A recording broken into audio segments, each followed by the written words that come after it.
Ethan had always wondered what death smelled like until he opened the rusted door of the abandoned hospital and found out it was something you could taste in the back of your throat. Wind outside was cold and sharp, but inside it was thicker, heavier, as if the air was holding its breath, while the broken tiles crunched under his boots, and every step echoed down the empty hallway that smelled of mold and something else. Something like old blood that had never truly dried. He had come here alone, telling himself it was for the thrill for the video he would post later, but deep down he was running from the silence of his own room, from the emptiness that had grown too loud since the night he lost his brother. His flashlight beam shook as he moved it over the peeling walls, covered in graffiti messages from others who came before him and maybe never left. A single wheelchair stood in the corner, its leather straps hanging like dead vines, and when he moved past it, it squeaked softly, as if something unseen shifted in the seat. Ethan kept moving, trying to swallow the fear climbing his spine as he passed rooms with beds still rusted to the floor, as if waiting for patients who would never wake up. He told himself he was not afraid,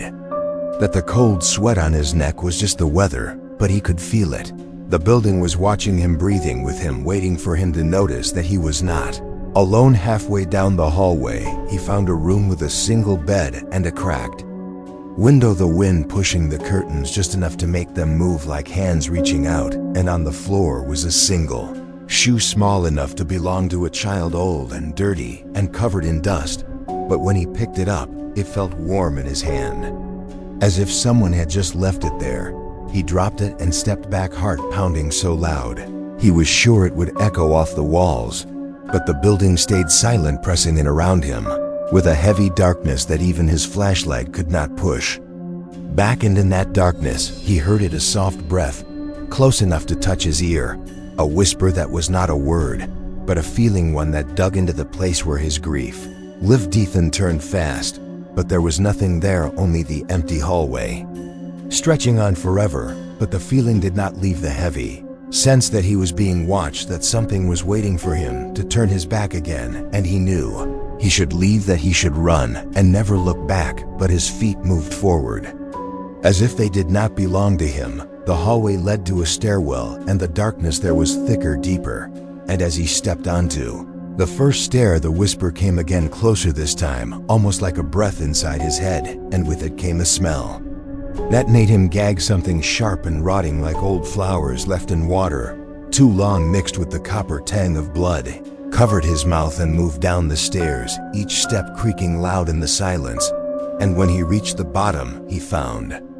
a hallway darker than the one above, water dripping from the ceiling in slow, heavy drops that echoed like a clock counting down to something he could not seeing. The darkness, he saw a door slightly open with a flickering light coming from inside.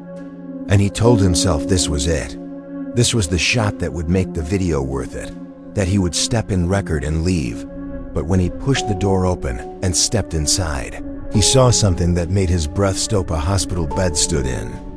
the middle of the room, and on it lay a figure covered with a stained white sheet, too small to hide the outline of a body. And as he raised his flashlight, the sheet moved as if something underneath was breathing slow and heavy, and Ethan stepped back, his heart pounding so hard he thought it would crack his ribs. Flashlight flickered once, twice, and when it steadied, the sheet was no longer on the bed. It was on the floor, and the bed was empty, but he could feel it, the presence in the room. Heavy cold pressing against his skin as a shadow moved across the far wall, slow and crawling, like something dragging itself toward him. And in that moment, Ethan knew he was not alone, and that whatever was in this building had been waiting for him. A shadow crawls across the wall toward Ethan in the abandoned hospital room, as he realizes something has been waiting for him in this building, and now it has found him. Ethan watches the shadow crawling on the wall, and it moves like liquid darkness,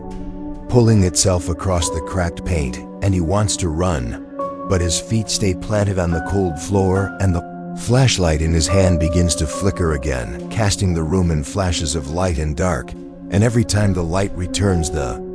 shadow is closer, stretching long across the wall, like it is reaching for him, and he can hear the sound. Now a soft dragging, like wet cloth being pulled across tile. and it is coming from the empty bed, and the sheet on the floor twitches as if something under it is trying to get out, and the smell in the room is thick like metal in wet earth, and it makes him gag, but he cannot move because the shadow is almost touching him now, and it stops on the wall and slowly pulls itself up like something rising from a grave, and Ethan can see the shape now, a thin figure with arms too long and a head that tilts to the side like it is studying him, and the flashlight flickers again, and for a moment the room is dark, and when the light returns the shadow is gone from the wall and the room is empty, but the sheet on the floor is moving, rising slowly as if lifted by invisible hands, and Ethan feels the air change, the cold turning sharper, pressing against his skin, and he hears a breath behind him, close and slow, and he turns around with the flashlight shaking in his hand, and there in the doorway stands a figure, a patient gown hanging from its thin frame, and its skin is pale and stretched tight across its bones, and its eyes are dark holes that see nothing and everything, and the mouth opens, but no sound comes out, only a breath that smells like rust and rain, and Ethan steps back, but the figure steps forward, matching his movement, and its head tilts again as if it is listening to something deep inside him, and Ethan tries to speak, but his voice is gone, trapped somewhere in the fear that is filling his chest, and the figure raises a hand, slow and shaking, and points at him, and Ethan remembers his brother and the hospital room and the machines that beeped until they stopped, and the cold that came after,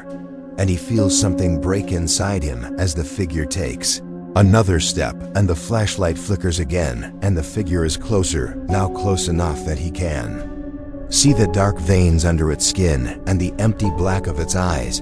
and it whispers something so soft that it sounds like the wind through broken glass, and the words slide into his mind like ice. It says, "You left me," and the room is spinning, and the flashlight falls from his hand and rolls across the floor, landing under the bed, and the light casts long shadows that dance across the ceiling as the figure steps closer, and Ethan falls to his knees as the weight of the air pushes down on him, and the figure reaches out a hand, and its fingers are cold and thin, and they touch his face, and in that touch Ethan feels everything, the pain, the fear, the loneliness, and he sees his brother lying in the hospital bed, reaching out for him in the last moment before the light left his eyes, and Ethan had turned away because he could not watch, and the guilt has lived inside him since that day, and the figure whispers again, "You left me,"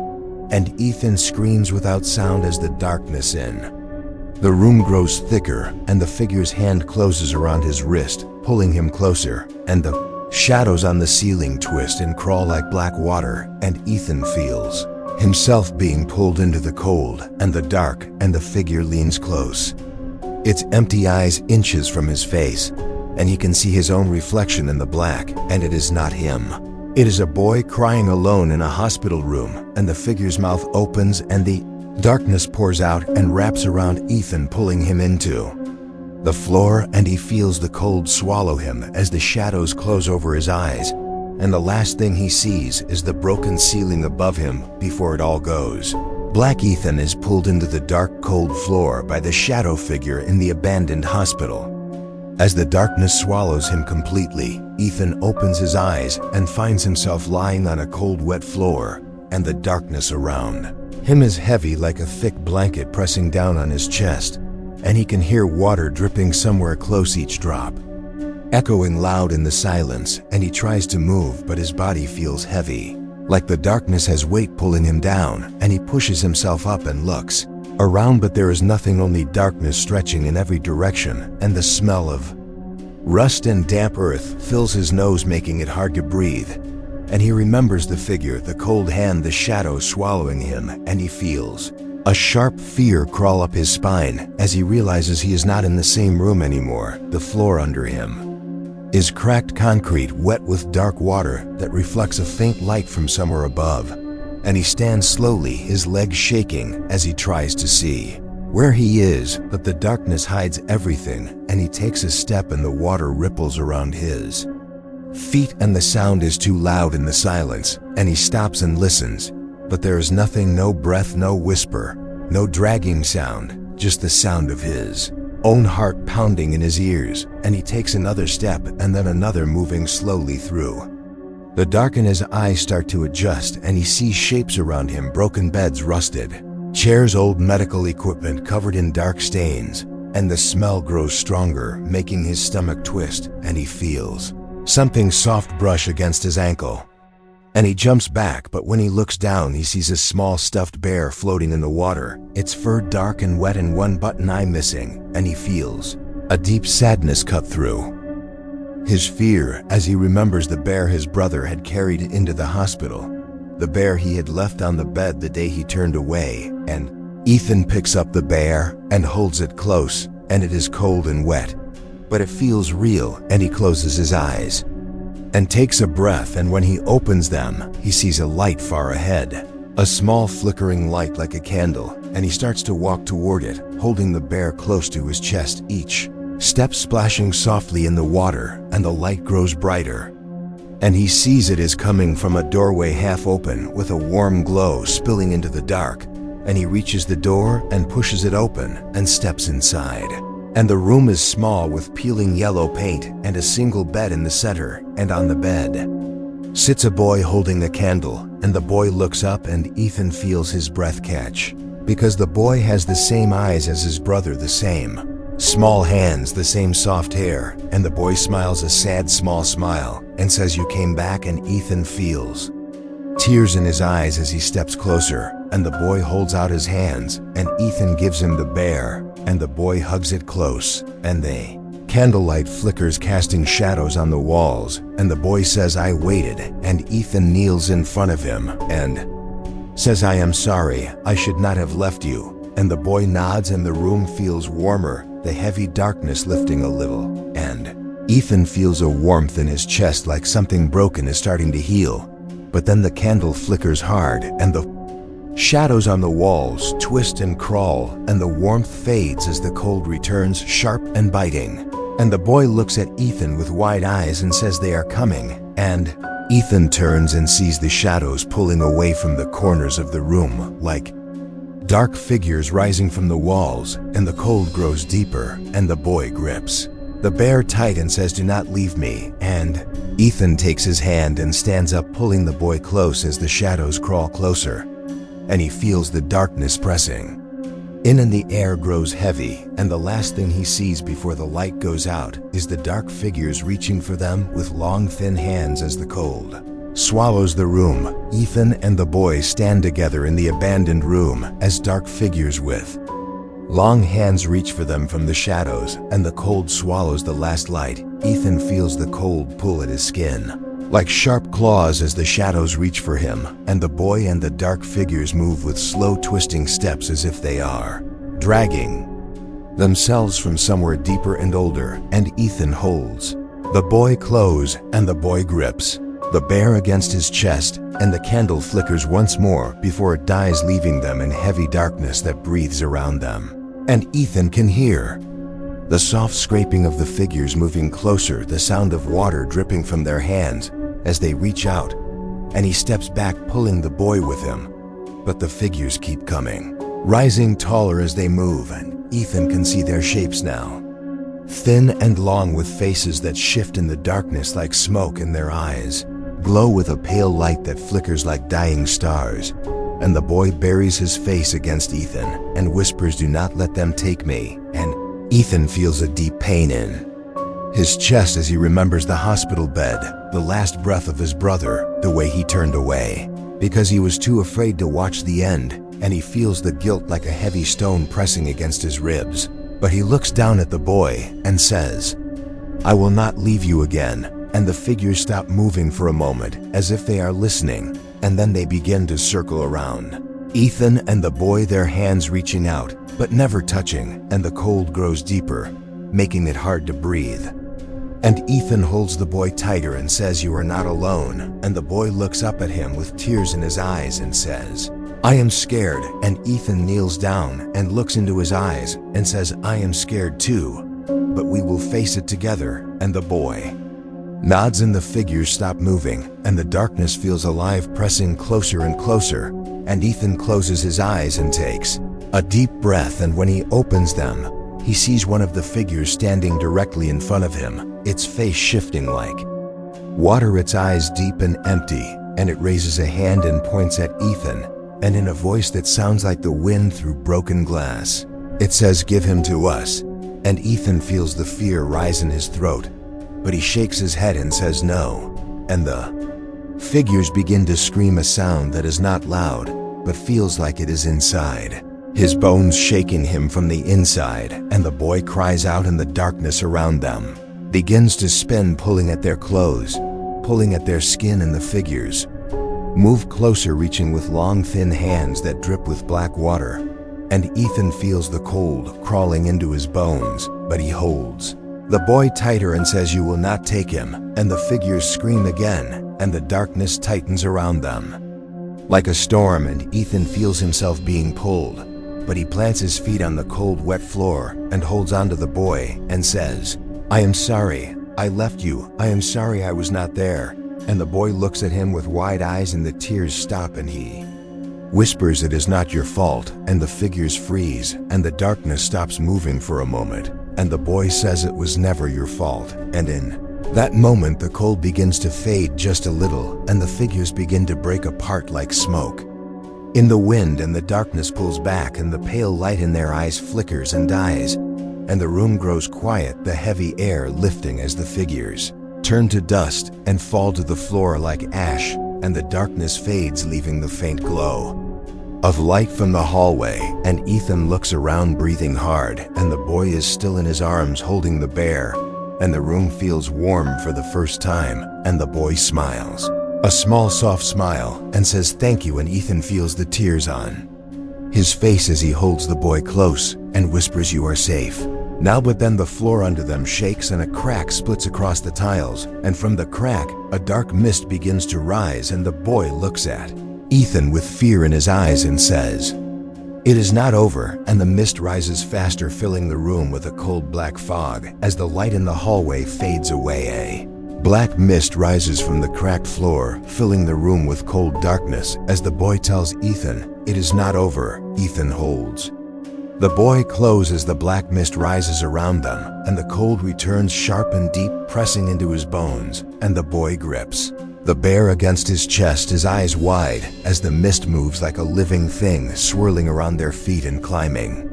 higher, and Ethan feels the fear pulling at him, trying to drag him down into the dark, but he closes his eyes and breathes in the cold air and remembers the promise he made that he would not leave again, and when he opens his eyes, he sees shapes in the mist, faces shifting in and out, eyes glowing faint in the darkness, and they whisper in voices like broken glass, saying, "Give him to us." And Ethan shakes his head and says no, and the mist screams, a high soft sound that makes the walls tremble and the floor crack under them, and the boy buries his face against Ethan and whispers, "Do not let them take me." And Ethan says, "I will not let them take you." And the mist rises to their shoulders, cold and thick, and the faces in the mist come closer, their empty eyes staring into Ethan, and he feels the fear trying to break him, pulling at every part of him, but he holds the boy tighter and says, "You are not alone anymore." And the mist pauses, the faces freeze for a moment, and the boy looks up and says, "I am scared." And Ethan looks into his eyes and says, "I am here with you, and nothing will take you." And the mist screams again, but it is softer now, weaker, and Ethan feels a warmth in his chest, a small light that begins to grow, and he closes his eyes and thinks of his brother, of the promise he broke, of the moment he turned away, and he whispers, "I am sorry, I should have stayed." And the light in his chest grows brighter, pushing against the cold, and the mist pulls back slightly, and the boy looks at him with tears on his cheeks and says, "It is not your fault." And Ethan says, "I am sorry." And the boy says, "I forgive you." And the light bursts from Ethan's chest, filling the room with a warm glow that pushes the mist back, and the faces in the mist scream and begin to break apart, turning to dust, and the darkness fades as the light grows stronger, filling every corner of the room, and the cold is gone, replaced with a soft warmth, like the morning sun. And Ethan looks around and sees the abandoned room, but it feels different. It feels lighter, and the boy smiles at him A small soft smile, and says thank you, and Ethan feels the tears on his face as he says, "You are safe now," and the boy begins to fade, his edges turning to light. And the bear in his arms glows softly, and the boy says, "I can rest now," and Ethan says, "I love you," and the boy smiles. One last time before turning into light that raises and fades into the air, and the room is quiet and warm, and Ethan stands there, alone, holding the small glowing bear in his hands, and he feels the weight of the years of guilt and fear lift from his shoulders, and for the first time in so long, he feels free, and he walks out of the room into the hallway where the light of the morning sun is shining through the broken windows, and he steps outside into the cold air of dawn, and he breathes in deeply and feels alive. The abandoned building behind him silent and still, as if it is finally at peace, and Ethan looks at the sky and closes his eyes and feels the warmth of the sun on his skin, and he knows he kept his promise, and he knows he is ready to live, and he holds the bear close to his chest and whispers, "I will never leave you again," and a soft breeze moves through the trees, and the world feels quiet and safe, and Ethan takes a step forward into the light, ready to live without fear, ready to carry the memory of his brother with love, not guilt, ready to be free. The end.